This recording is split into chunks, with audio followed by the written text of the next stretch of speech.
Hello, everybody. It's so good to be back here in our studio Into the Score after the hiatus that we were been having. My name is Avishai Darash. I'm your host for this podcast, as always.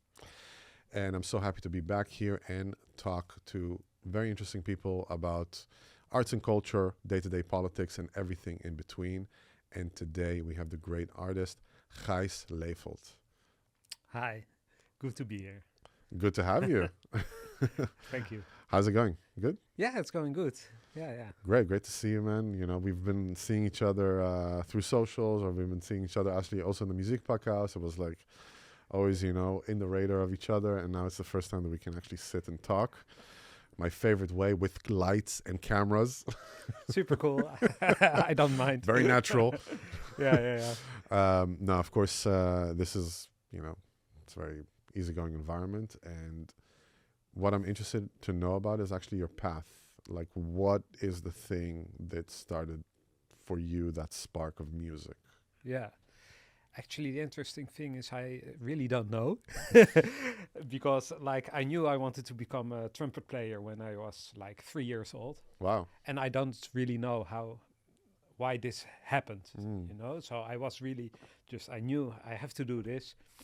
And I would sit in the bathtub playing with the tubes, water tubes, and I would play the trumpet on it and stuff. I really don't know how this came. So I was totally into that. And then when I was 5, I really wanted to go for it and went to the music school, open day of the music school, And then, I want to play the trumpet, and you could hold the trumpet and play it. And I was like, wow, this is amazing. And they said, first you have to change your teeth, so you have to wait, so start playing the recorder, That's what they said. I'm not the only one to whom this happened. So I played the recorder for a few years, and well, I was not really into playing the recorder. So my protest was okay, I'm not. We got these books with notes. I'm not gonna read the notes, I'm gonna play the songs, but I'm not gonna read the notes, So I played everything by ear, which afterwards, of course, turned out a very good exercise. Yeah.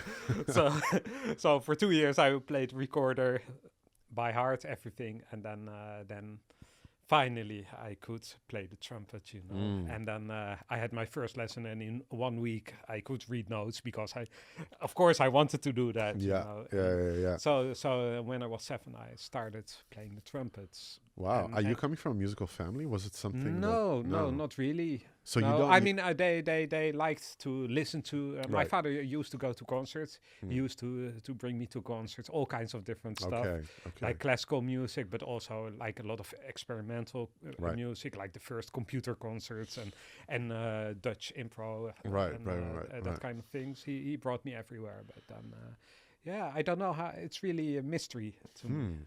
Yeah. Because it's very unique what you're telling now. Yeah. It's unique. I mean, we both teach, and I come in contact, and it's usually two streams, of the parents want it because it's important for the kid, which becomes a nightmare for both the teacher and the student. 9 out of 10. There was always this unicorn that, loves it. And then you have this type, which is quite rare, Yeah, it's strange. And I think, of course, when I grew a bit older, there were various reasons which enforced this wish, For example, I think also many musicians have this. They, in primary school and also maybe in high school, they feel a bit different. And they feel uncomfortable in the group dynamics in school, for example. If it's not school for the arts, So I had that too. I always had good friends, but I didn't feel comfortable with this group dynamics in school. And then you find out that if you go for music, and there's other people who go for music like that, and you share this thing, So you it's so much nicer to deal with people who make music than with all the exactly similar minded, and also community. you're Exactly. talking basically And people yeah. think it's cool, you know, when you play music, you know, you're young and you want to be cool, and nobody thinks you're cool because you're a nerd or whatever. But then at once you play an instrument really well, and everybody thinks it's cool, you Yeah. know.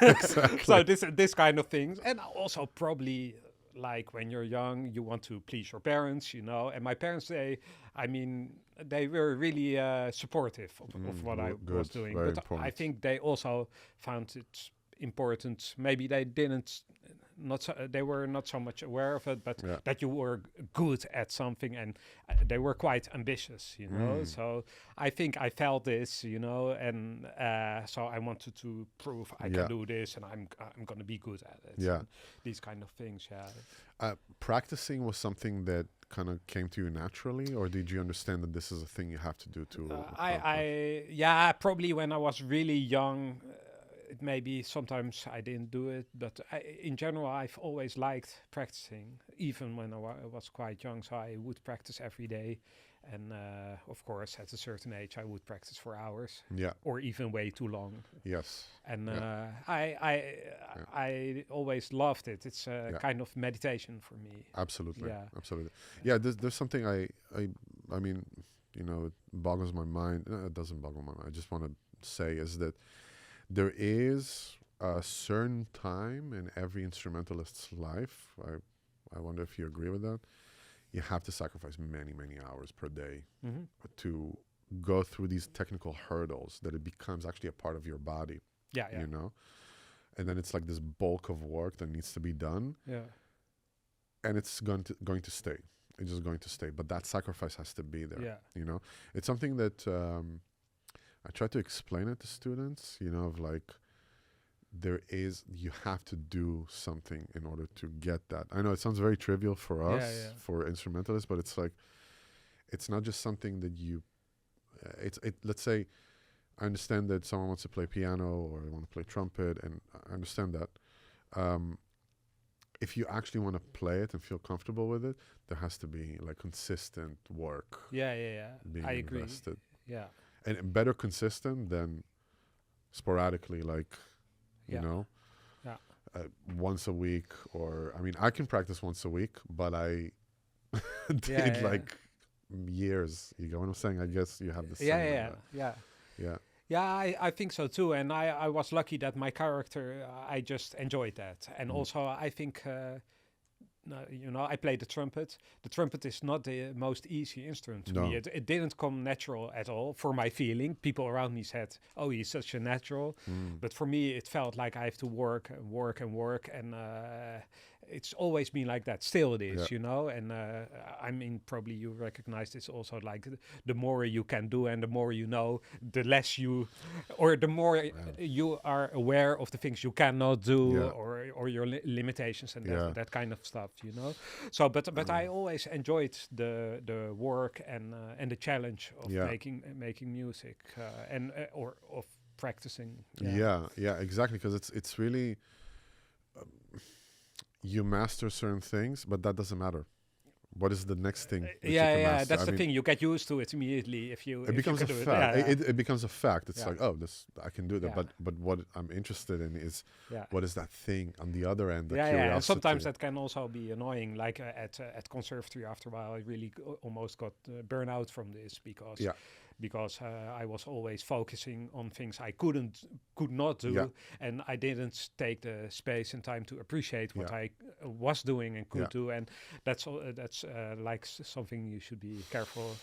Yeah, not to do it. it's what you call it's actually it's a thing with capitalism, the constant hyperbolic expansion. You know, of like, it doesn't matter what we accomplish today, it matters what we'll accomplish tomorrow. And then you don't have reflection anymore, and it's like, and then actually you don't see what you accomplished.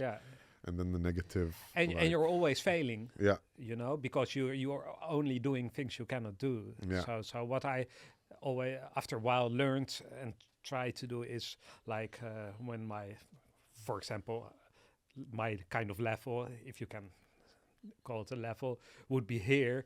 I used to go for this all the time, but then I started more trying to from here push it up, you know, and then it's a bit nicer for yourself, you know. You're talking about the sweet spot, actually, in that sense, like because you have it's because we know we're actually colleagues in the music podcast also. Yeah. No, I mean I saw you in the music podcast, like so it's a thing that I explain students of, like you have these like two boxes. Like discouragement, impossible to create, boring, losing concentration, this, and then in between there's like a little exactly, little box, which is the sweet spot, which you just push up. It's like you just push it up, and then instead of working yourself down, which is something that you're going to actually also burn yourself in things that are very simple and not challenging, and you're pushing yourself up towards that thing that is challenging, but also keeping your sanity. Yeah. Well, that's the thing. Like motivation is the first requirement, So you shouldn't lose it. And if your sole motivation is making money or having success, then you're not gonna last long. No. So you should enjoy. I mean, you can become a producer and become a piece of shit, but of course. Well, and that's the other thing, like which when I was young, I noticed, which was really big stimulus for me to continue working, is that I just noticed that I love listening to music. Yeah. And and the whole process of making music, I mean, it's just magic, I think. Yeah. And I noticed this in several ways, like when I was a young adult, you have certain hard times, and then you feel bad about things, and then you listen to a certain record of Miles Davis or whatever, and it helps you deal with your own emotions. Absolutely. And your emotional state, or it triggers your imagination, this kind of thing. This is just such a magical thing. If you think about it, what do? We make some noise and make the air vibrate, and we do it, and it's gone immediately. It's very abstract thing, actually.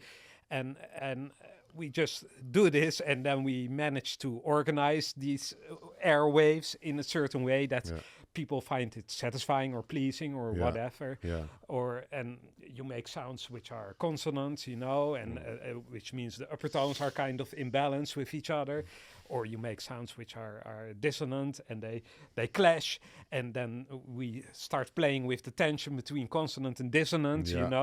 This it's just incredible that we can do it, and we do it, and it's gone again, and we only have the memory of it, and then this kind of thing speaks so much to people's emotions. Absolutely. And it's really. I cannot believe that we're doing this actually, and that it's like basically we were just talking about it beforehand, that we express as artists what is suppressed in society. We give it metaphors that are beyond like words, beyond this like toxic like love, hate. Exactly. If you think about it, language is very limited. Of course. Like we're talking right now. And actually the meaning of what you're saying is completely different than the person who was before you, but you are even using the same words word for word. It's still going to be a different meaning. Exactly. And when we have this opportunity to do it as artists, I feel that it shows us, and that's the blessing and the curse, because I can't do something else. No. I mean, I had opportunities in my life to go into businesses and make 100 times more of the money that I could be making, but I was like, I'm not giving up this. I'm not giving up this dream to be able to do that. This makes no sense, I was just asking the guest before you, Dominique, about if I would give you €1 trillion, would you stop playing tomorrow? He said no. There's no way. There is no price tag on it. No. Because it's a calling. Because it's an actual, like, it's bigger than you. You're involved in something that is bigger than you. Exactly.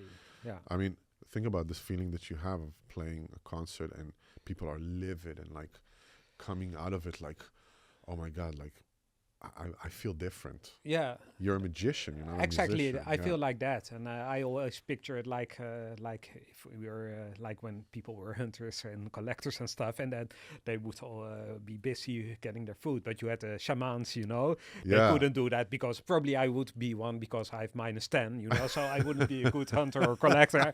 So you know, you start doing something else, and you're the shaman, you know, you take care of the people's their souls, you know, and I feel it's a bit like that. It's a healer. You basically become a healer. Yeah, I mean, it's funny because it's interesting you say that, because when adults come to me to study, we focus a lot of times on composition, not necessarily just learning the piano or the instrument composition, because it's their way of expressing their suppressed stuff that's happening. I saw people like blossoming. You know? With kids, it's like, this is the curriculum.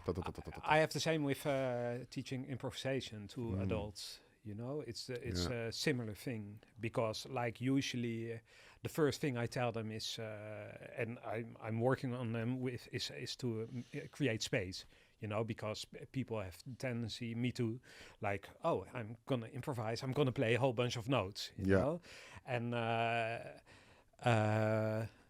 the interesting thing is that if you start with making the silences part of the music and taking more space, so I force them to make more space than they feel comfortable at first. So you play a motif or a phrase, whatever, and then you wait, and then when you have the intention to play the next phrase, don't do it and hold back, but hold the tension as long as possible and then do it, you know. We start playing with this, and it's really like a miracle what happens then, because the whole if you don't do it, you start playing everything you know already, the same thing, but this gives you the space to really let your mind come up with something else, which is a more clear idea also, you know. And when people start doing this, usually when they get into the hang of that, it really changes their perspective of improvisation or making music. In that sense. I think it probably also changes the perspective on themselves in that sense, because they get, you know, you are involved in something that is so demanding of your focus and everything that it's not like I'm working right now. That's not that. It's more, I'm transcending beyond my identity. Exactly. It also has to do with awareness, like where's your awareness when playing or when improvising? You know, this is something we always have to deal with. Exactly. And you give it the space and time to get your focus on the right things. Yeah. So that's really, but it differs. Every person comes up with some people. It has really like a physical effect, you know. They get aware of all kinds of tensions in their bodies when playing, or you know, it's really cool. It's also a very practical tool, especially on a physically demanding tool as instrument as trumpet. You can practice way longer if you take more rests in between. So it's really a good system to do this. Rests are very important, everybody. Grinding yourself to a pulp does not mean you're progressing. No. Rest is as important as doing stuff. It's funny because I had a moment that I had to hand in like a lot of work in a very short amount of time. That happened recently, and I had to work 16 hours a day to be able to finish it. And it was a very tough learning experience. It was great. I got my chops back with that. But my yoga master was like telling me, take breaks.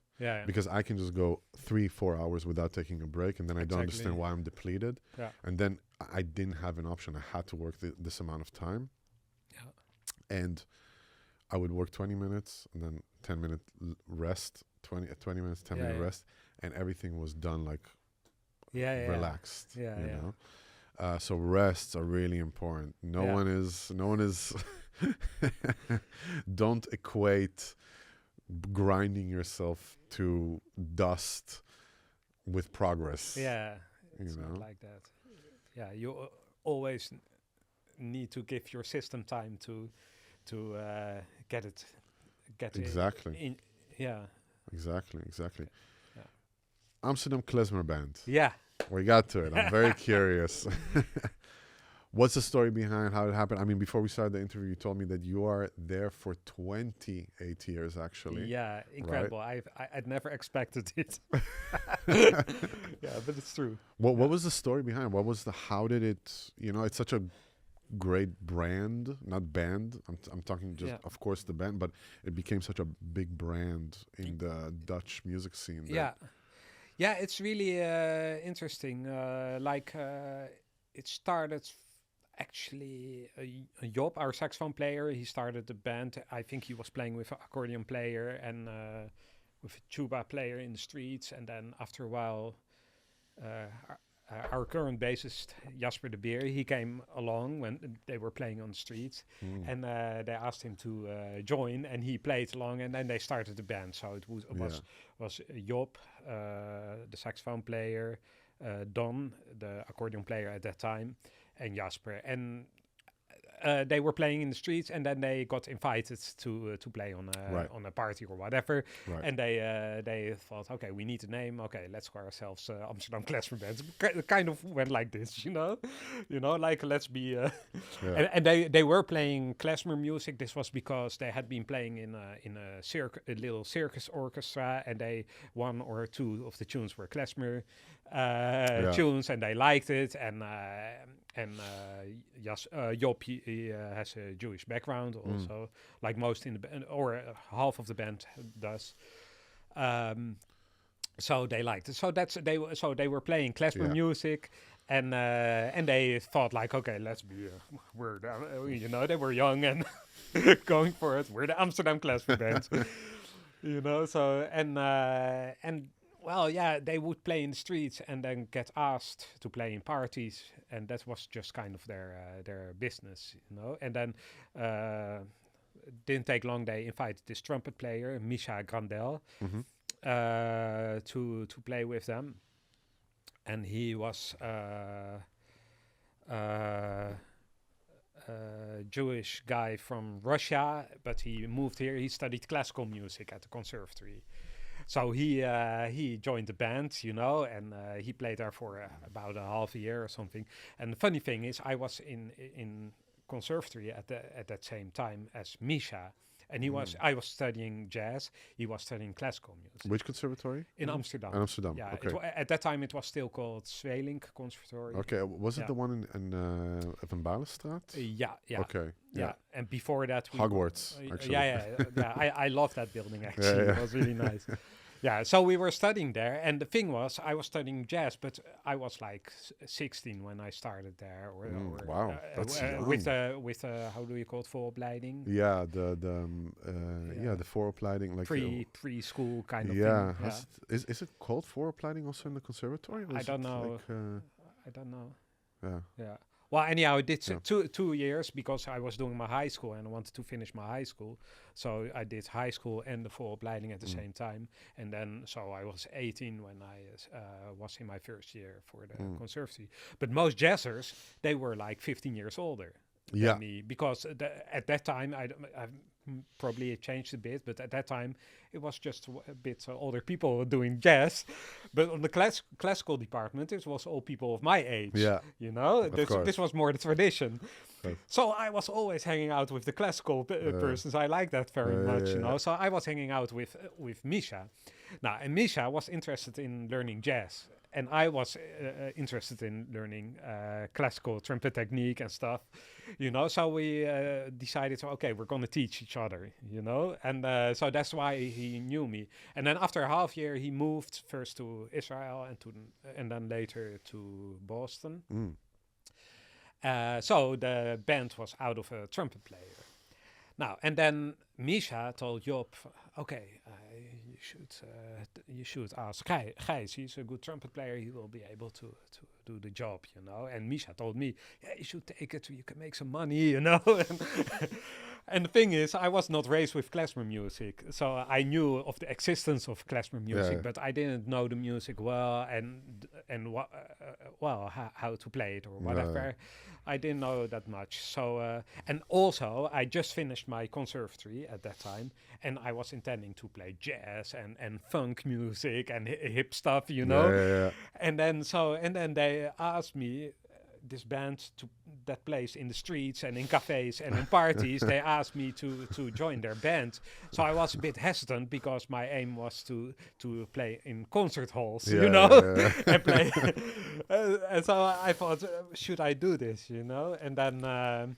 Wouldn't it be great if we just got the custom-made plan for ourselves? Yeah. It was wonderful. So I didn't do anything. So they asked me, and I said, yeah, maybe, And then they asked me another time, okay, let's see, And then after 3 months, Job called me and he said, okay, we have to know if you're going to do it, because if not, then we're going to look for someone else, So, and I thought, okay, I can imagine, So, okay, let's have a coffee, and you first, and you tell me about music, and because I don't know anything about it, Yeah. So we had a coffee, and he explained to me everything. Yeah.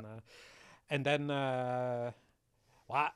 it made me curious, I'm a curious guy. I mean, I wanted to do jazz and funk music, but I was playing free jazz improv, and I was playing contemporary classical music at the time, and I was doing everything, and I was playing salsa music and Hindustani music and African music. So I was curious. I want to play everything, Which I have to say, it's integral part of being a jazz musician. Yeah, I think is so. to collect as much as possible. Of course, yeah. Jazz doesn't mean that it's like this type. I mean, now it's really turned into that. It's not this period that is, between these and these years, and that's the correct way only to play it. That's a style. That's a type of language.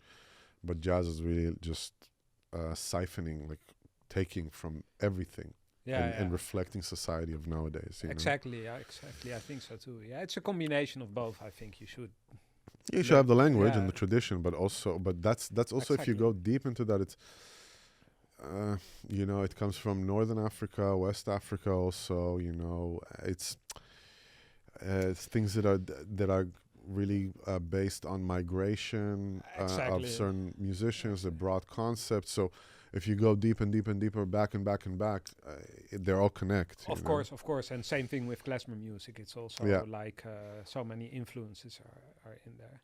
Yeah. So anyhow, he made me curious, and then then we said, okay, let's do one rehearsal, and then I'll decide for definite. So they gave me some recordings, and I had to check them out, and a little bit of sheet music, but most of it was just learning the things by ear. And then I did this rehearsal, and then I noticed that it was really a challenge for me to play this music, because the ornamentations were totally different, and was really fast, some of it, and different scales and stuff. And different time signatures. Exactly, that kind of stuff. And then, you give me a challenge, I'll say yes, So you want to help me build a wall next to my house? Yeah, sure. So after that, I still was not really convinced, like, I'm going to do this the rest of my life, but I wanted to be able to do it really well, and then decide, okay, I'm not going to do it, or I'm going to do it. The rest of your life, you mean playing klezmer or playing music? Klezmer music. Klezmer, yeah. So I wanted to go for it, So I said, okay, yeah, let's go for it, and then I started listening and finding out all the tunes and learning it. Yeah. Which was fun. But then, you were also asking about the development of this band, because at that time, so we would be playing only parties in the streets and in cafes, basically. Yeah. But we would play a lot, and in the parties we would play for, like 5 sets a night of 40 minutes or whatever. Very good for really the really like the work, or sometimes one set of 2.5 hours or whatever. Crazy, just the 4 of us, and it hurt everywhere. And we had to make the people dance all the time. And also in the streets when we were playing, we needed to get the attention of the people. So we needed to find ways to do that, which was really a perfect school for us. We learned so much from that.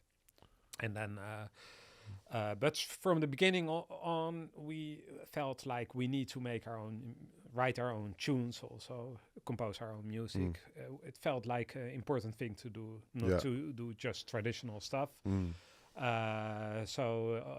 That is really something I really appreciate from Job and Jasper. They were really telling me, you should also compose music for our band. And I thought, like, how should I do that? And they really gave me some ideas, to how to get started with this. And I'm really grateful for that. Yeah. But also, this was one of the things I always had. Like, my goal was always to play original music in my life. So I didn't mind now and then do a gig with a cover band or whatever. Yeah. But my goal was to play original music because I thought that this is important for music in general, that we add our own stuff to it.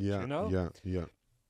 And also for the stylistic developments, it might be a very small addition to music in general, but still it's important that it happens. Still, you create something new. Yeah. So we started doing that, and then after a few years, especially Job had the feeling we should make the band a bit bigger, add trombone and clarinet. And we invited Alek Kopit, our singer from Ukraine, to join the band. He was actually from the beginning important for the band because at one day, Job, in the beginning of the band, Job was playing under the bridge at the Vondelpark. He was playing klezmer music, and Alek, who hadn't, I think he arrived in Amsterdam a few years before, heard this, and he said, like, hey, you're trying to play klezmer music, right? Yeah, true. Well, you play it all wrong, he said to Job. Wow. And then Job said, okay, if I play it wrong, can you teach me how to play it right, So then Alek invited Job to his place, and he showed him all his recordings. Great. And those recordings, he put them on cassette tape. And this was the starting repertoire of the Amsterdam Klezmer Band. It was all traditional stuff, which had been recorded in the United States between the 20s and 40s, I think. Yeah, and that was the first repertoire. So, and then we ended up asking Alek. So then we were a 7-piece band. And how many years is it into the band already? I think we existed for 4 years. 4 years. At the time, 3 or 4 years, yeah. But then my goal always was to go play on stages, on festivals and concert halls and theaters. And I was ambitious, and the other guys also wanted this, Right. So it was our aim to do this, and so we started working on that. And the funny thing was also we all had a different background, also like in playing jazz or funk music, but we all played in funk and pop and hip hop bands and stuff. So we were used to the club circuit. Yeah, exactly. So we thought we should bring this music there, and found partners who could put it there, and it was. And that was a big success. People really enjoyed it. And then we played at Noorderslag, this festival in Groningen, which is once a year in January. I think in the second week of January or something. Yeah.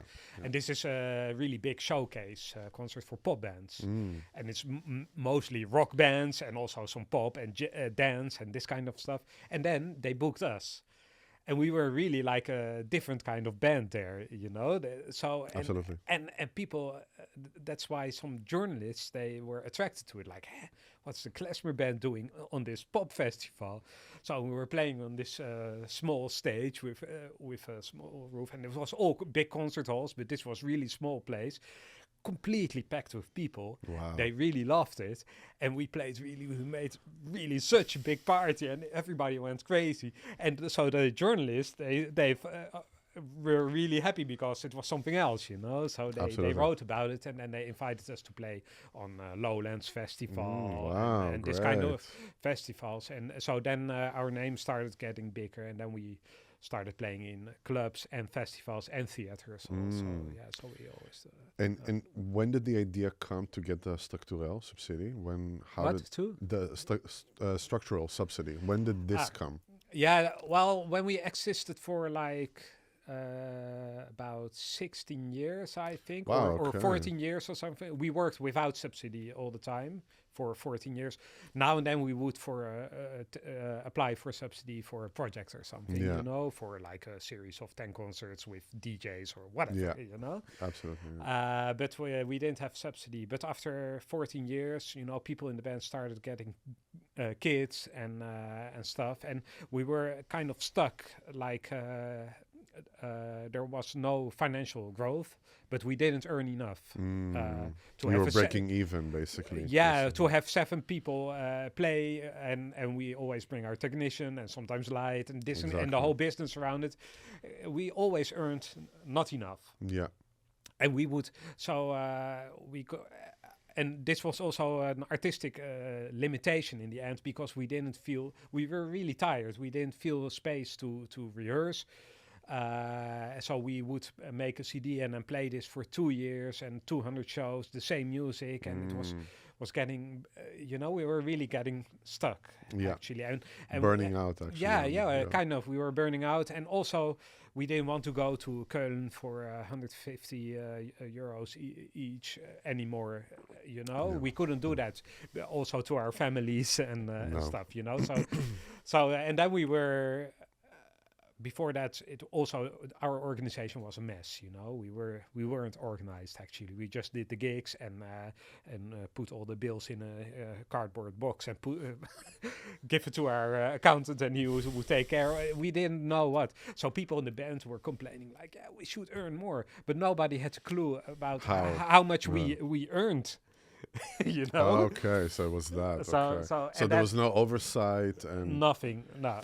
So and then at that same time, people in the band asked me to do the administration, and because someone had to do it, you know. And then I think, okay, I'm gonna do it, but then really like get organized. Yeah. So I started putting everything in Excel and whatever, and sort it out, and find out how much are we actually earning, and how much do we want to earn, and how are we going to do this? Make a plan for this, you know, and then and talking to our agents and to our manager, but then I found out that if we want to earn, like, every person needs to earn like 50 euros more for a show, the whole price of the band goes up with like 500 euros or 600 euros because of the overhead and everything, you know. Absolutely. So, and there was not a realistic way to reach that at once. So that's why I thought, like, I started making this plan for we need subsidy, and we can invest more, do more different projects, have more creative things going on, and have a decent income. You know? Exactly. And then we couldn't apply immediately because of the timing. And then I asked. We applied for project subsidies for 2 times. I was used to doing project subsidy for only short projects, but then I thought, why shouldn't I do a project subsidy for 1.5 years and for 60 shows instead of 10 shows, you know? And they were okay with that. So that's kind of how we got in the subsidy system. And then after that, I applied for the structural subsidy. The first time I did it all alone, which was incredible pain in the ass. Wow. And I mean, that was, you're talking about 14 years ago, right? Yeah, something like that. Yeah, probably they changed. Yeah, 14, like 2010. It was crazy. It was crazy. And then, well, we've been into the system in the system for 3 rounds, so for 12 years. Yeah. This last time was the first time I didn't get involved with writing the application, because I also got very burned out from this application writing stuff, because it was so much always. And I was also I did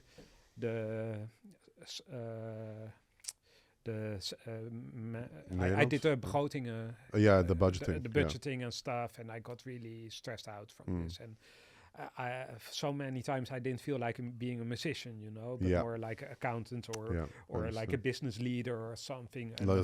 Who's your zakelijkleider actually? At this moment, we don't have. Yeah. But so how does it? I mean, I don't want to open, you know, wounds or anything, but how does it feel actually when you didn't get it this round?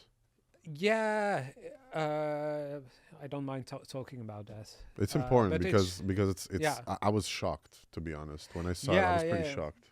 Yeah, we were. In one sense, we were shocked, but also we knew this was bound to happen one day or another. You know, when you're in that system, you know you're going to get kicked out at a certain time. Yeah.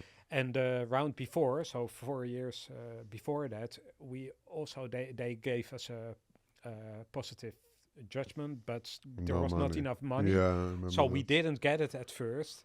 Yeah, I remember that roller coaster. Yeah, and then only like 2 or 3 months later, they found came up with extra a list. money, so we got our money.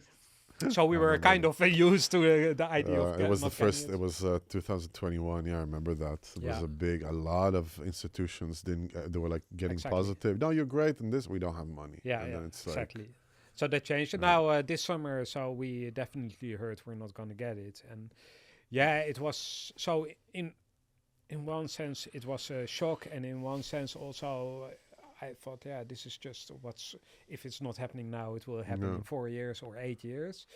And so I was kind of okay with that, but it gave a lot of stress for all of us, financial stress. Yeah, of course. Especially, and it was also, I mean, already for a few years, it's been tough for the Amsterdam Klezmer Band.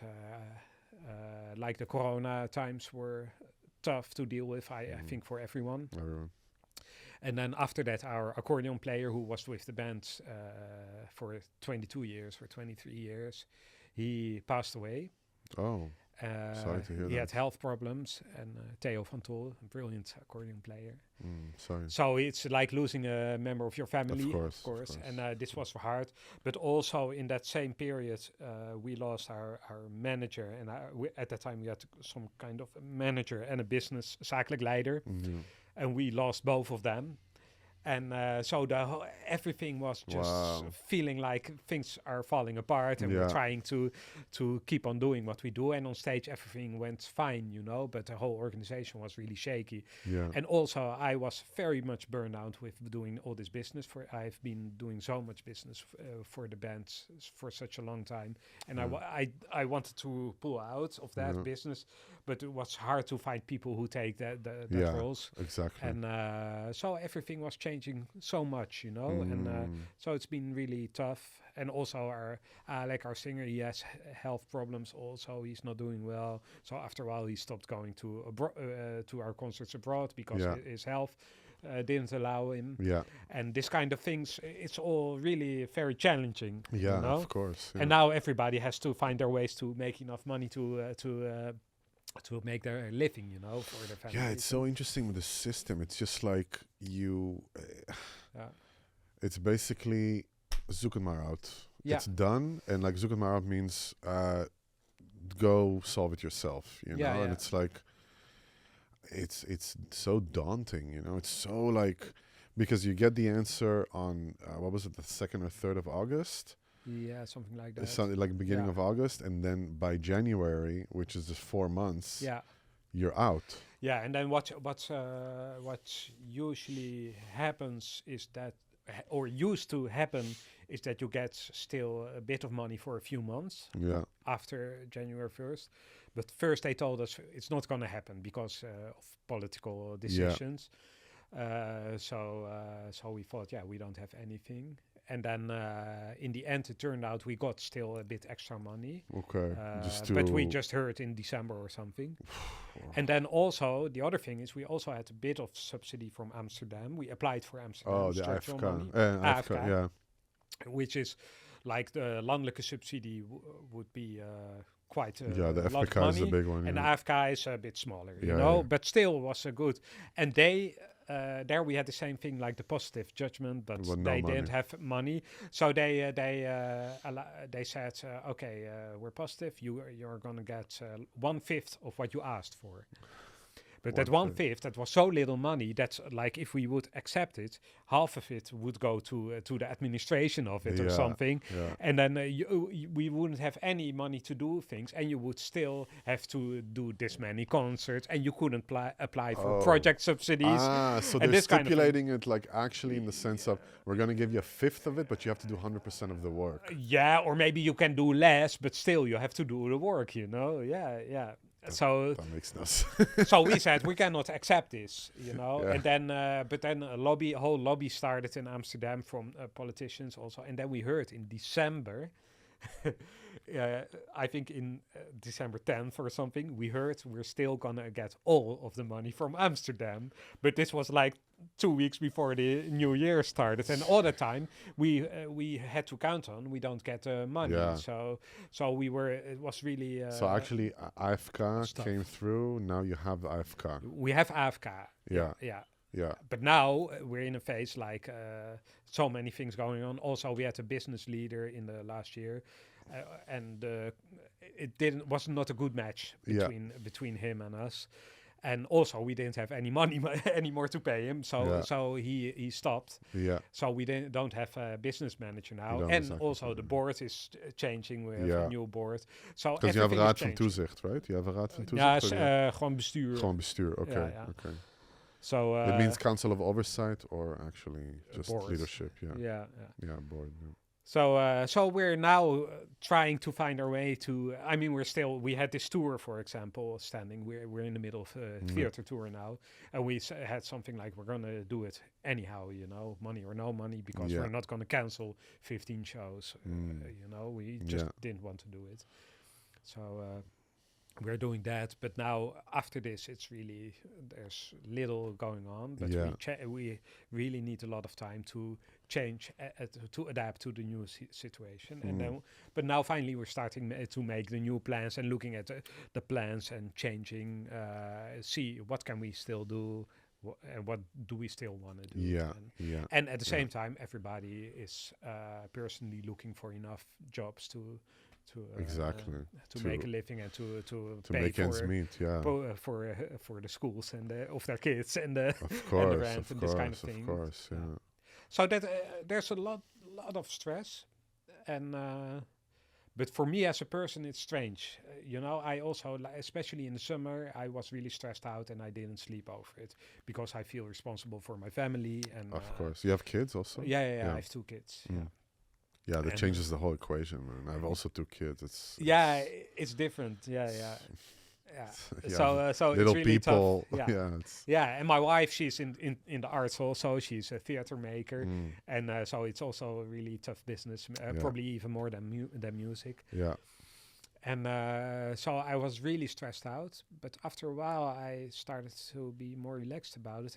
And the one thing I appreciate about it, and a lot, is that I welcome the change in my life, because we've been with the Klezmer Band for 20 years. We played like in between 80 and 130 concerts a year. Wow. For the whole time. Wow, that's a lot. Except for the Corona times, of course. That's a lot. That's every 3 days, basically. Yeah. So we've been so much involved with this, but and that this change for me personally, on a personal level, is healthy for me. And I also, I love improvisation. I love experimental music. I make music for theater. I do so many things, and I want to develop things. Right. Also, I'm at the age that I start teaching more, and I think I enjoy it a lot, and I think it's important to do that, to share the experience and the knowledge I got from my teachers and from my colleagues, and to pass it on, I think it's important. So for me personally, it's a quite good development. It's funny because I mean there's this saying, either you change or life changes for you. Yeah. So it's maybe also I mean I don't know, of course, all the ins and outs of the Klezmer Band and what you had there, but I guess there was either a fundamental change that needed to happen there with the approach, or it's going to change for you. I think so too. Yeah. Well, but I feel sorry for the band that it goes like this, because I mean, I believe in the it's very unique what we're doing. Yeah. You know, Yeah, and it's absolutely. also we're reaching a lot of people, and there's so many bands they are inspired by our Yeah. approach and this Yeah. kind of thing. You Yeah. know, it's not just something to toss away or something. It's Yeah, a, but I think you know? it's funny because what I mean with change, it's more like look. First of all, there is resources from what you said from AFK. Yeah, There are resources that are coming, and that are present.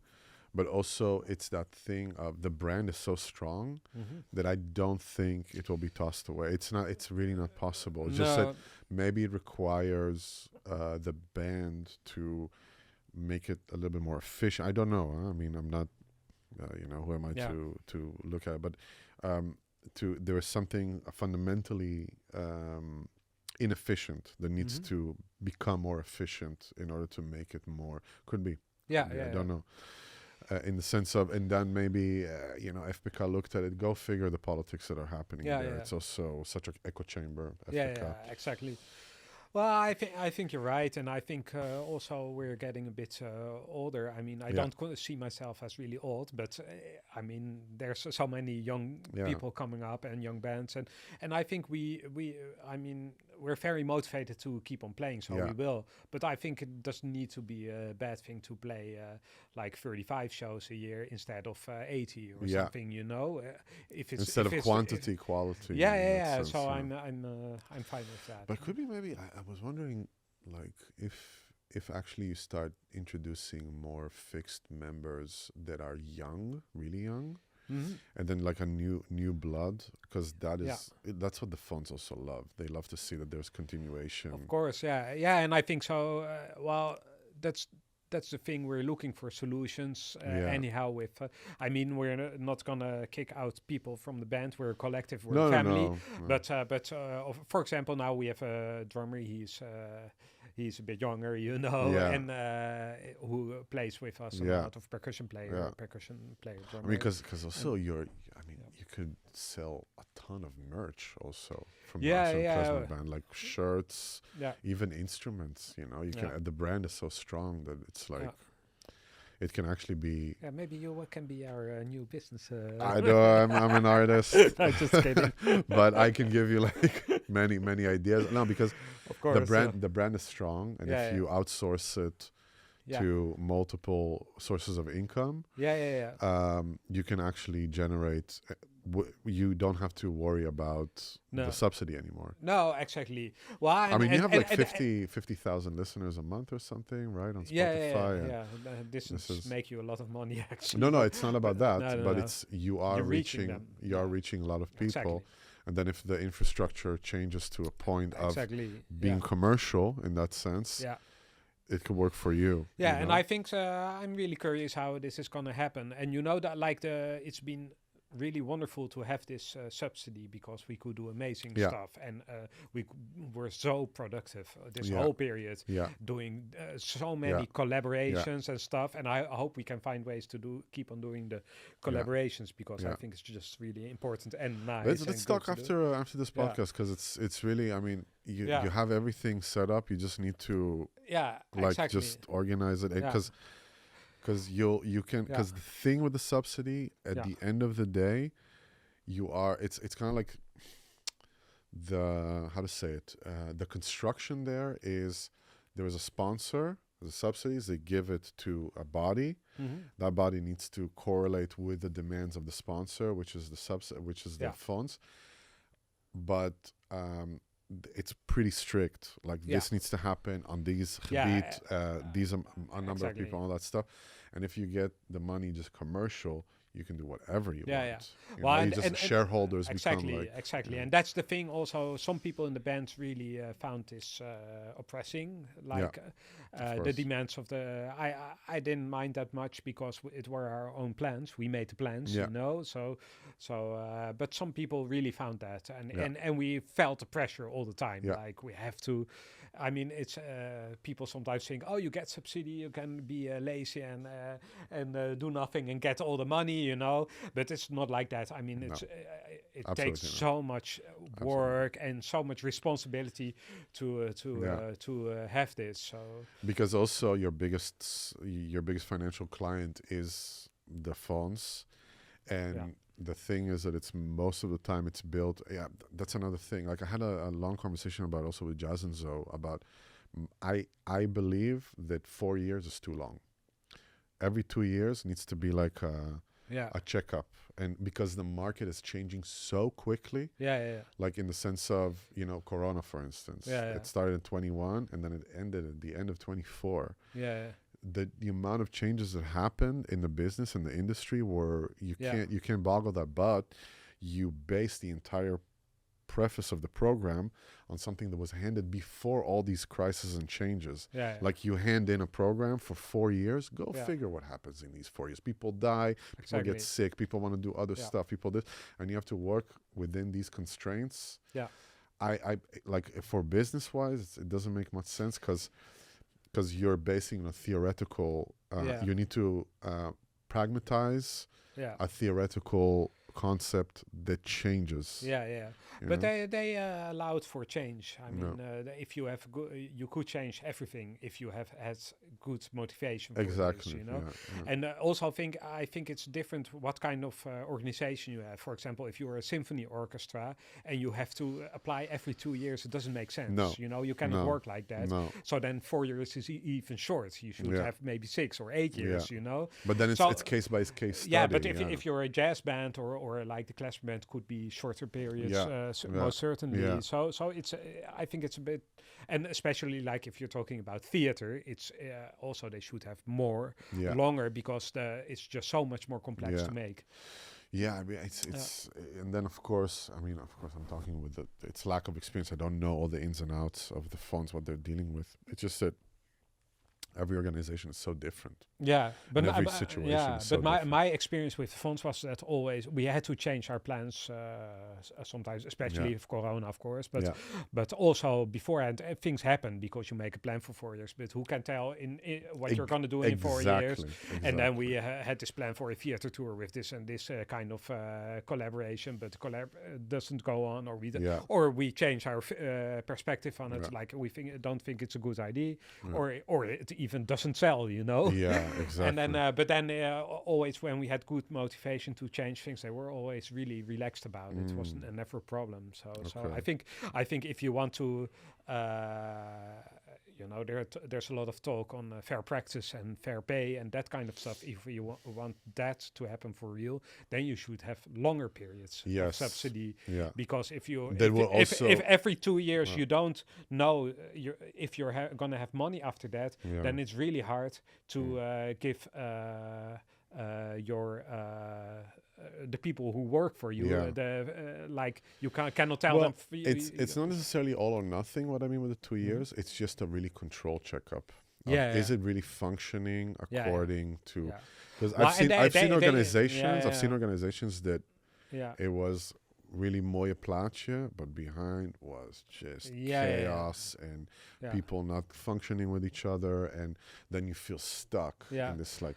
Well, what they used to do was have they called this monitorgesprek. So you would have to talk with them every year. And then when there were problems, they I had a few of those. I had a few of those, and they asked me like how much we pay musicians and stuff. And because, for instance, the fair practices and stuff, people forget that we have insane inflation. Now. But the it's like.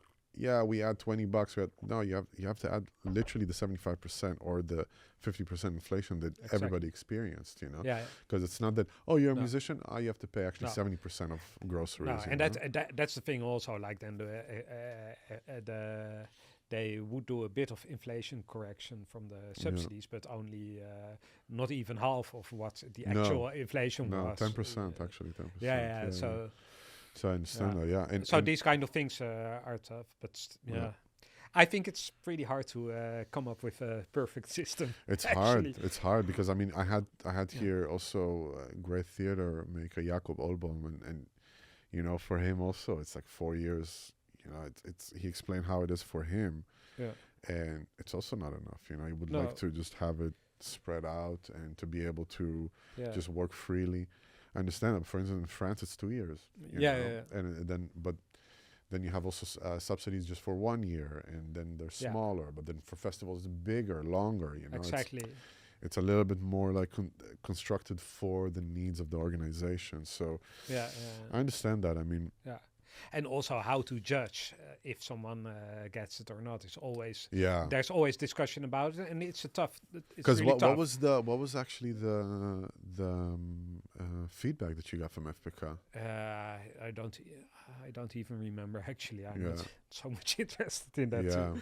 Mm. I think they appreciated our musicianship and this kind of stuff, you know, but they were critical of the plans, something like that. Yeah. I guess. But, you know, you have certain periods, and then I think the entrepreneurship is the most important, you know, and also, you know, people in the field, there's voices in the field that say, it should need, you cannot have people judge on artistic value because it's so subjective, you know.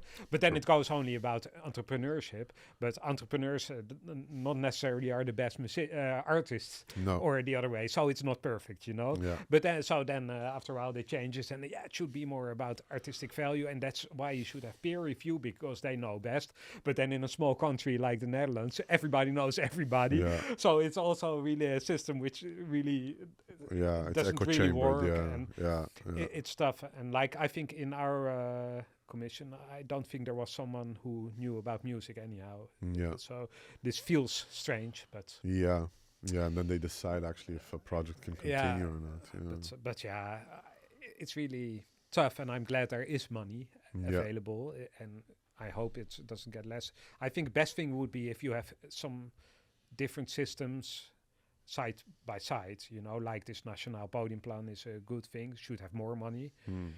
But then you have that, and you have the FPK, you know, and in FPK you have different things. You have the structural thing and the shorter things. I think that's quite okay.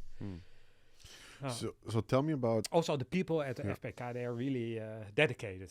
Sometimes people get so pissed off at the FPK, but Your experience was probably they have been making mistakes or whatever, you know. But the people, they are really engaged, but they also have the problem that they are in between the politics and the field. Yeah.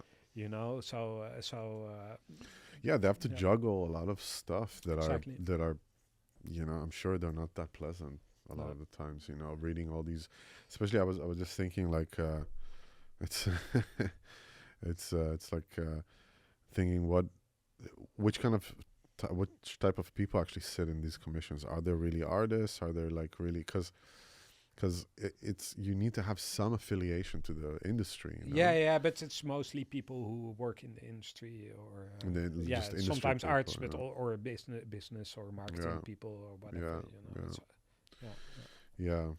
That's the thing, because I met a couple that were actually musicians, and I just wonder for myself, like, how does it feel to sit the whole day and read other people's dreams and aspirations? You know, it's I'm sure it does something to you, you know. Well, it's I think you need people to do it, and so it's good that they do it, but also they have to say no a lot of times, and that's tough. You know? It's tough. And they have to, I wouldn't feel so comfortable, but on the other hand, I wouldn't be able to do it at all. No, I wouldn't. I would. No, it's offer me. I mean, maybe once or twice, but it's just the fact that I think I just don't want to see also how bad it is. You get what I'm saying? They'd like to see so many, because I did for this label in Italy. He asked me like to scout some artists for him, and I put the word out. It was like 10 years ago, 9 actually, and the stuff I got, I was like, wow, that's really bad. Like a lot of bad art out there, and how do you tell them? It's like, I'm sorry, this is like, I can't even pitch this to the label manager, you know. It's really, I was shocked. And then really, like, you have unicorns that are really functioning in that. You realize like there's also the market is oversaturated with products, and you know, what is it, 160,000 tracks per day that are being uploaded? It's like, there's not enough people or time in the world to listen to it, you know. So I wanted to ask you also about, because I saw you had your for the Kunst campaign. You Yeah. did your own music. How was that process? Is that the first time that you're bringing something out under your name, like in that kind of like setup? Well, it's the third time I release under my own name. I've been Yeah. releasing a lot of projects before, but Mm. always with bands Yeah. and stuff. Yeah. And this is the third time I do release under my own name. But and the second time As a full album or just a yeah, single? full album. Full album. Yeah, and it's the second time I do it with crowdfunding. So my first album I did with crowdfunding. That Did was you in use the also corona for the times. Kunst? Yeah, ook that? voor de Okay. kunst. Yeah. Yeah. And so this was the second time. Yeah, Yeah. and I enjoyed it a lot doing that. Yeah. Because it's just a really cool way to get in touch with people, you know, Absolutely. Yeah. and to make them really like more involved in what you're doing. So Mm. that's, I mean, it's not about a lot of money, you know, not about big money, but it's like in the end, some like 120 people helped out, Yeah. you know, and that's so- really cool because they're involved in your Yeah. process as well, Yeah. and they like it, you know. So Yeah. yeah, for me it was really a positive experience. Yeah, and I think also the what's so beautiful about, let's say, the social media revolution of that sense is that we are not billboard characters anymore. No. People see who we are, you know, they get connected to who you are as an artist, and they want to Yeah. take part in this journey that you take. Yeah. And they feel maybe some of them had aspirations to become artists themselves, or Yeah. they don't have the talent or the time, or the responsibilities are too big and they can't do it. But for them to contribute financially, to see something that is Yeah. like rising from, you know, from just the concept of an artist, it's very fulfilling for a lot Yeah. of people, you know. Yeah, I this time I also had a really nice experience because this last album was music that I created for theater plays. Mm. So it was never intended to be played live with my band on stage or something. Yeah. But it's all music that I produced for plays which were directed by my wife, Marieke Bijnen. And we worked together on those pieces. It's like for... I think the first one is in 2018, so it was music I created spread over 6 years, and it was for the first time that I produced everything myself, you know, on my own, and played all Wow. instruments, and you know, I did crazy. It really was so much fun to do this, and I learned so much, you know. Yeah. Something like 20 years you wouldn't think of doing this, you know, but now I just go for it, you know, Yeah, and use your programs and what's there, and percussion instruments and a synthesizer and everything, and trumpets, and I use my voice, and you know, Nice, just go awesome. for it. Awesome. Was all kind of produced music. So so I made a compilation of or a selection of that music, because I created over 4 hours of music. So, and I made like an album out of this. And then one of the, like when you do crowdfunding, you know, the people, they give some money, but they They get something back. Yeah, exactly. So, and I thought like, okay, this time let's do a presentation. But not usually I would do a concert, but since this was music not suitable for a concert, I thought, okay, I'm just do a really small presentation in which I explain about the process we had Yeah. when making this music, because it was really interesting how we work, you know. So, and there were like about 20 people, and they were in this small place, and I started talking about how we created all this music, you know. Yeah. And in the audience, where most of them were not musicians, I think there was not a single musician in there, or maybe one. And yeah, I talked for about half an hour, 40 minutes, explained everything, and my wife, she was there, so she also told about how we were working together and about the whole process, like how do you come from nothing to this music, you know. And so we explained this, and then afterwards people, they came to me and they thought it was so fucking interesting, you know. This, of course. and you should make a podcast or something and explain and do it, because they Yeah. were really like taken away, and Yeah. they started listening to this music in a totally different way, you know. Absolutely. It's I people mean, don't see it if we're just working and doing our process, and they see the result, you know. But Yeah, because for us, for musicians, we or for artists, for creative people is that for us, it's just that's our day. Yeah. But we forget that for other people to peek into it, to be like the voyeur, of like, wow, what is that person doing? It's very interesting. Yeah. And also, especially think about it, this is a long form conversation. We're going to talk for an hour and 20 minutes, whatever it is. We're going to take bits of it, we're going to cut it and put it, and then people go to like the long conversation. That's how people get to know other people, and the artists that they love. They really they follow and they want to hear who you are. They want to hear your process, because it's you go to a stage, or let's say you go to a concert, and you see the work of 20 years compressed into an hour. Yeah. To be able to spread it out, to be able to actually explain it to people, then they take really, really become guests in your experience, and you become guests in their experience. Yeah. So it's a beautiful thing what is happening with the art world. Yeah. It made me think too, like how I should do something, and show that more to people. Like I think it's it's essential.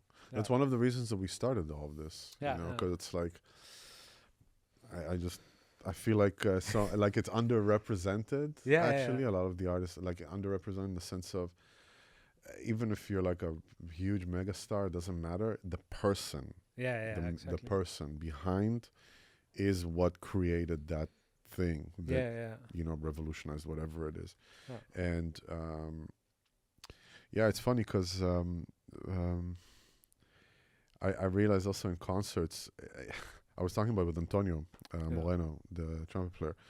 We were talking about like what's the point of doing concerts, And I said, because people are coming to actually see the experience that they don't get at home. The same with going to a restaurant. Everybody can cook. Exactly.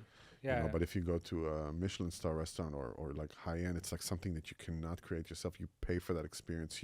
It's the whole belafing, that is happening around you. Yeah. And in a concert, you see the live aspect of it. You see the person in front of you, and you want them. I want that person to talk and tell me about their process of what brought them to write it. What is your process actually with composing? Do you have like or is it like Well, it's always different, and I like that. It really kind of depends for what I'm composing. Sometimes I do research in the sense that I listen to a whole bunch of stuff or read things or whatever. But I always first try to define what's my goal. So what do I want to go for, So, for example, when working for the Klezmer Band, if I write a new song, then I always ask myself the question, what does the band still need? Or what does this project need? Or what does this album need? What kind of thing? And with theater, it's different. I love composing for theater because it's the demands are so much different than if you're going on stage. You can do totally different stuff. You can do really boring stuff for a long time and still make it work or something. I feel a lot of freedom, but also then. So then with the director, I'm going to sit and I'm going to read the play and talk about what's the goal. And usually she says to me like, okay, the music should have enough energy, so it gives impulse to the actors, but we're looking for a kind of consistency in the sound or vibe, and then the music can have different functions in the play, so we try to define that, and then we look for, or should it be anachronistic, or should it point to a certain style or whatever, these kind of things. Nice. And a lot of times it's seldom that I sit behind the piano and play something and then that becomes the tune. Mostly it's in my head. So you hear it internally, and I hear something and sort out what I'm hearing, and then try to find something which gets me started. I always need to find something which asks for something else, you know. And then I get started, and as long as that keeps on happening, I'm okay. And sometimes you go to a dead end, it doesn't. Then I have to toss away something because it needs, this process needs to be going on. And it's always different. It can be a musical phrase or a rhythmical phrase, or it can be a sound, or or a vibe, and very sometimes I pick my trumpet and start improvising and record this and take things from there. Yeah. I do this and then start building around it. Yeah. And, so it's always different. Yeah, it's always different. How is it for you? For me, wow. First of all, I think really about the sound that I want to make in the album. I think really like globally. Yeah. Then I think about what is the urgency of doing it? Why is it important to do it? For what? Exactly. You know? Yeah. Sometimes it could just be like, I need another album. It needs to function in this because we need to sell the band. It could be that sometimes, but then that's like more the outside stuff. And then when I go really into the music, I think about the emotion that I want to express. Very important. The emotion. What is the type of emotion? And how I work usually is that I work with Logic. Actually, I record everything. When I do demos, I record all the instruments also. Yeah. And then I listen to it as a spectator. Yeah. I just sit and listen to it. I give it a few days. And then if I see in the structure of the music, the development doesn't make sense, or it's too quick, too slow, all this, I change it. I work around it. And it's very important that in all my pieces, there is a side of order and a side of chaos. Yeah. Because that's my life. Cool. I'm very, very like organized, but also I need some chaos. And I have to not know, and I have to have some problems, happening. Because it's like I need to know that this is how I'm functioning, you know? And then really important, that considering who are the musicians I'm writing it for. Of course. You know? Because it's not just empty shells of people. It's like that specific drummer brings that specific bass player. For instance, now I'm working on a new concept because the quartet went so well, like selling it, but I can't continue selling the quartet. It's just, it got, it reached its peak kind of with like theaters and all that stuff. So I'm doing a quintet with Itai Weissman. He's playing Iwi. And I asked him, like, is it possible for me to, if it is possible to program actually fixed voices? And he said, you can program up to 4 voices in the Iwi. I'm like, perfect, because I'm also an arranger, so I can write all that stuff for him. And then I have 4 other instruments that I can work with on top of it. And I'm coming very much from a rhythmical standpoint. Very much rhythmical. So what is the groove? And usually it's like an internal thing. The melody just comes. The melody just comes. Like for instance, now I'm working on a solo piano album that I'm going to do with Treptic. It's from Maya Friedman and her husband, Brandon Heinst. And this is just solo. And I'm doing like 2 pieces with Maya. And that was really like, what is the urgency? I want to become a better pianist. But cool. Also, I want this album. Better pianist doesn't mean more information. Like I need it to be like really like Liszt or something, or just something very virtuoso. Like, no, that's not what it is.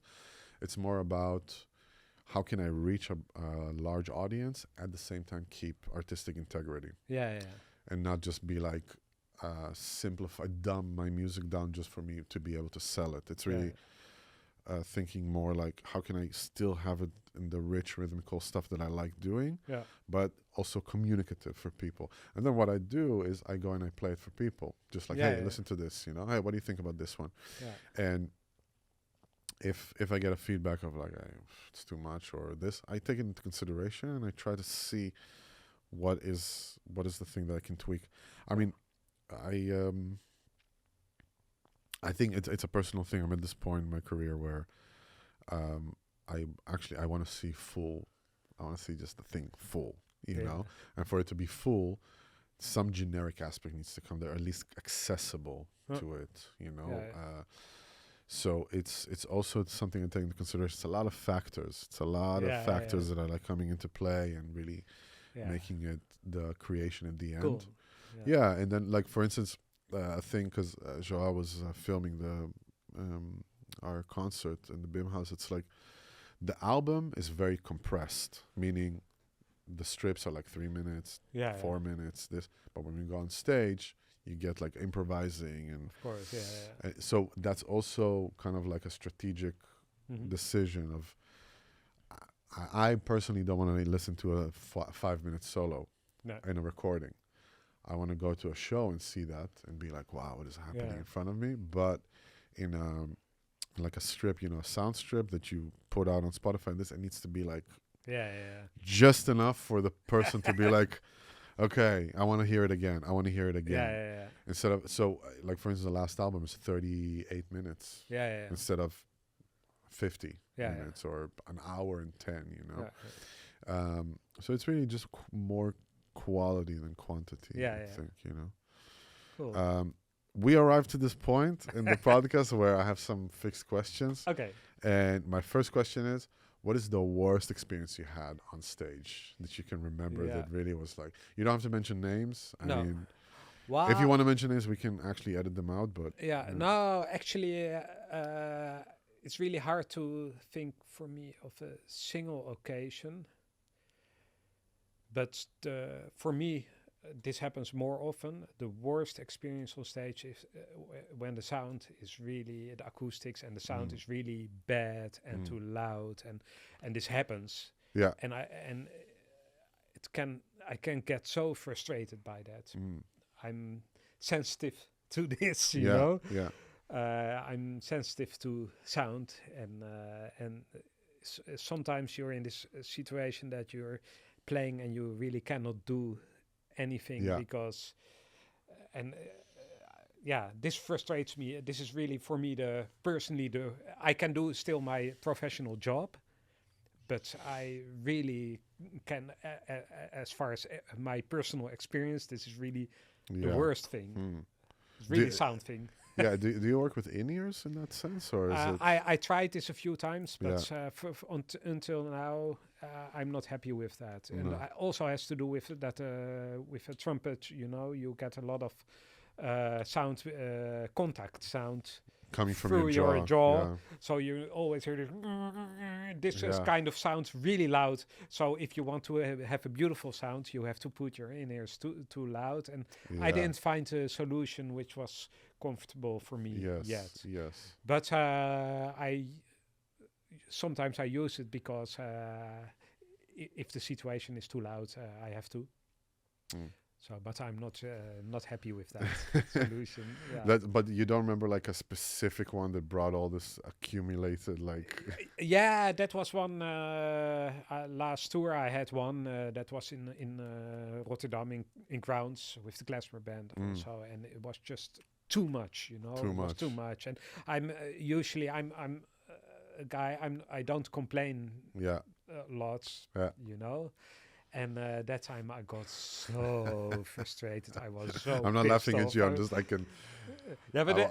it's really funny because the people in the band, they know me. I'm not complaining. So when I start going like that, they're really like, "Oh man, oh Gijs, oh man." And I was talking to the drummer because the drummer was also driving me crazy, but he couldn't help it because he's a beautiful player. I love him, but the stage was just too small, and I was standing in. So I told him, you know, man, you know, it's just too much. I'm going mad, and his drums and buff and the snare drum, you know, you cannot help it, you know. And no. That's why we need like a punching bag in every like this kleedkamer. It's just like. And sometimes you have this. This for me, that's always the worst experience. And then I go like, this is not why I became a musician, you know. I didn't sign up for this. Exactly. Because you know, it's funny with sound checking. It can there is this like phenomena that you can sound check and it's perfect. Yeah. And then you get up on stage and it's so fucked up. Fucked up, yeah. And it gets worse during the Yeah, night. and you're also, We did this. Why is it different? Yeah. Why can't I hear myself and too much drums and bass? Yeah. We did this. And like you ask the sound engineer, it's like, yeah. and you're like, what is this like? Yeah, but it's also, I mean, with audience in the hall, it's different. Yeah. And people usually play louder in concerts than during the sound check. It's the adrenaline, the energy. So that's just killing my fun if this if this happens. Totally understand. It's like I go into compartmentalizing modus of just like, okay, just muscle memory. I try to do that, and I try to stay relaxed, but you're gonna Relax. stay relaxed. Oh man, it's really It's bad. like this joke we have of like little league coaches of football. Yeah. They scream at kids. Play relaxed. Yeah, Play relaxed.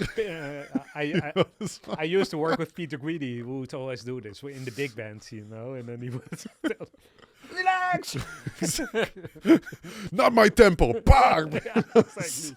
The worst movie ever made about any community of musicians. I didn't like it. I don't know. Which? I'm talking about Whiplash. I didn't see it. So. Don't. No, I thought It's not real. We are not like this. We're not ambushing people and slapping and throwing instruments at people. I mean, what is this? My teacher slapped me once. It was a really funny story. Charlie Green at the conservatory. It was so funny. He was sitting behind the piano, and I was playing this song. I don't remember what, but it was on a John Coltrane album. So he said, this song is on this Coltrane album. Do you have it? And I said, no, I don't have it. He said, what? You don't have it? Puff! And he hits me in the face. What? But then, because he said, you don't even have this John Coltrane album. And then he noticed that he hit me in the face, and he was really shocked, like, oh, what did I do? It was not I cannot hit my students, So he was shocked, and I knew he was always like in a fight with the director of the conservatory. So I said, I'm going to the director of the conservatory. No, but he really didn't intend to hit me. I was cracking up. I thought, like, what is happening now, Oh my God. Oh man, Charlie Green, I love him, eh? Sorry, Charlie, that I tell this story. There is statute of limitation, I hope. I mean, unless you file a complaint, it's void. No, I really love him so much. But man, it's... I had to laugh. It was so funny. I mean, listen, there is... Jazz police exists. It exists. I mean, but it's... I don't think it's needed. Nah, and he was not really a jazz police guy. This was a kind of... I think he wanted to make a joke, but he was always joking around. Next but time it got out of hand a bit. What? You don't know E flat? Just gives you like a headbutt. Exactly. It's like, No, he was really the sweetest guy. Yeah. so my second question is, what is the best experience you had on stage? Ooh. You can remember that you were just like, this is why I do what I do, Yeah, well, that's also not just one situation, but some things which happens now and then. That's when improvising, sometimes you try to reach this every time, but sometimes you're improvising and you're really like going. You don't control it anymore, but it just goes and it flows and it goes well. These are the best moments, I think, for me. And I remember one concert, maybe that's a good one. We were working with a singer in India, in Bangalore, Janavi Jayaprakash. And she was really a master at this, at going into this state that the music comes to you instead of that you are playing the music, the music kind of plays you. Is she the one that was playing a lot with Manjunath? Yeah. Okay, I played with him a lot too. Yeah. And she taught us the whole a lot. Sulcatu and the whole it's insane. She taught us so much about the music. She doesn't live anymore, but her music does. Yeah. Yeah. Yeah. But she was such a master at it. So we were sitting on stage with her, and then she would start singing. And in Carnatic music and Indian music in general, they take their time to come into this state. To show the raga, yeah. basically, right? So and how the way she was doing it, I was sitting on stage and wow, I'm sitting here next to the, and it's just incredible what's happening now. So beautiful, and so you have this maybe once or twice a year that you really reach this point. Yeah. That it goes and you don't do any effort, and then And it gives you fuel for 10 years. And it's and you play notes you didn't expect or sounds or whatever. This kind of, for me, that's the best experience actually. And another thing is you don't never do this alone, but it's always together. I love playing together. Yeah. And so you create. So this mostly happens when an environment is created which is safe and inspiring, and there's enough space to let things happen like this. So that's always I love playing together, and especially at these times. Yeah. Great.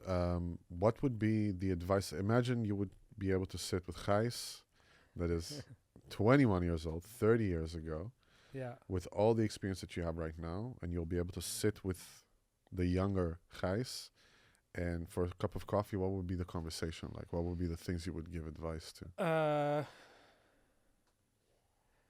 Well, I think a few things. First of all, I would say you're doing a good job. Keep on going. The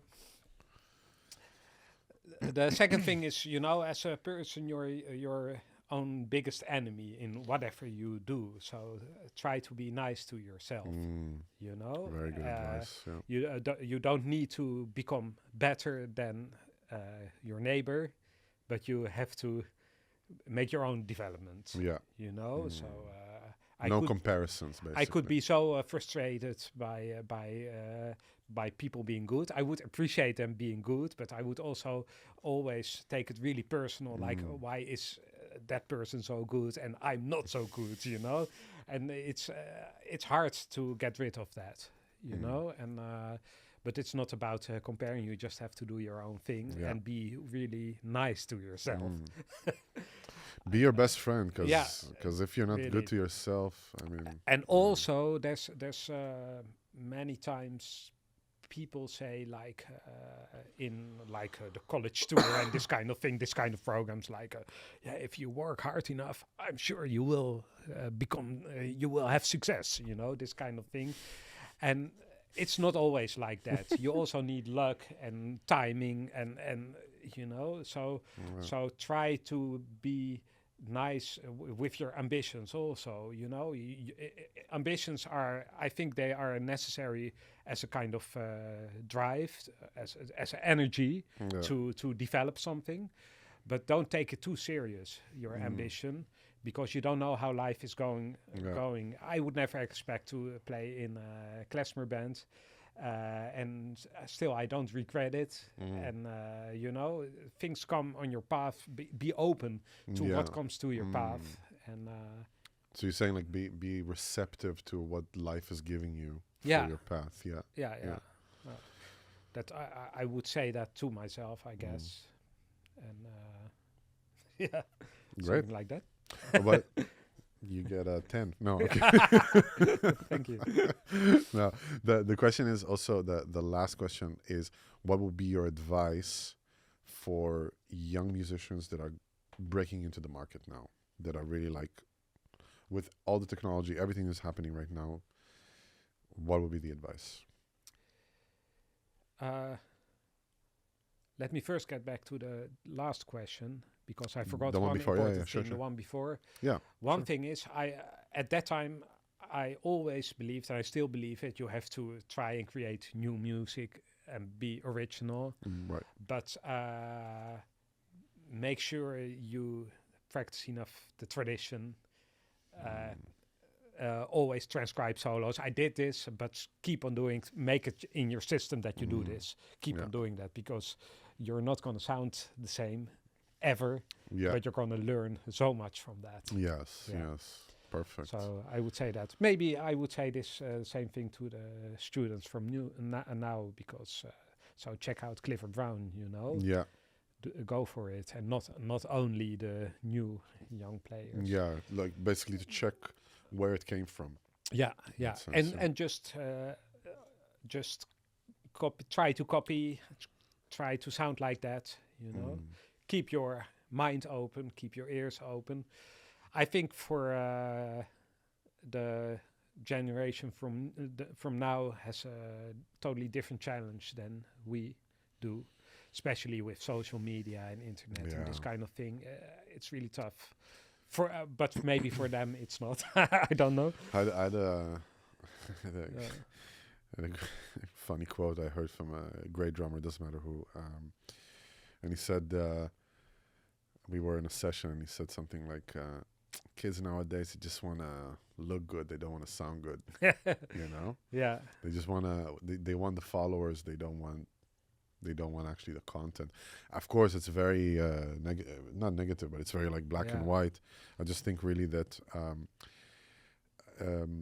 experience, time, effort, sacrifice of your time towards that thing, that doesn't change. No, that will never change. And no, and we're playing instruments, at least me, I'm playing a very old comparison to let's say a life of a person. It's an old instrument. Also, there is an immense amount of history behind it, and literature, and the way to play it, and people research that literally for centuries to be able to get to the development of the instrument now, and that should be respected. That should be respected. I mean, of course, we are now living in a world where everybody has the ADHD, basically. Yeah. Everybody's like 1 minute and and everything is so quick and fast. Still, I believe that the playing of an instrument should still be looked at in a traditional way. Slow, consistent, for many, many years. Yeah, I think so too. I agree with that. Yeah. But then also, as after that, this continues your whole life, I think. But when you were talking about the musicians that after conservatory, I guess, or that kind of age, and who are starting in the field. I think for them also it's maybe the most important thing to question: why are you doing what you do, and what makes you unique? So what makes you different? So don't try to be the next that person, but really try to develop your own thing, and work together. Collaborate as much as possible. Find like-minded people. Get organized. Very nice. Build a community, basically. Yeah, those kind of things. Is there anything you would like to plug? Well, I have my new album out. Playground. This is this album with my music for theater. It's just out since I don't know when this is going to be broadcast. About a month. You can hear it. Check out my Bandcamp or Spotify. It's there also. Or go to a Concerto. Go to the record store. It's better. It's a CD. And it will be also available in the links that are going to be of this interview. And go to concerts as many times as possible, because that's the best experience. Absolutely. Way better than listening to music on a recording. Absolutely. Go to concerts, people. Go to concerts. Exactly. It's that simple. Gijs, super bedankt. Thank you so much. Graag gedaan. Thank you so much for doing it. It was really nice. Thanks for the invite. Yeah, of course, of course. I would like to also thank Joao, of course. Hey. Our producer. Yes. And thank you all for joining us. We're going to see you at the gig. Like and subscribe. Follow us. We have so much content for you. And till the next time.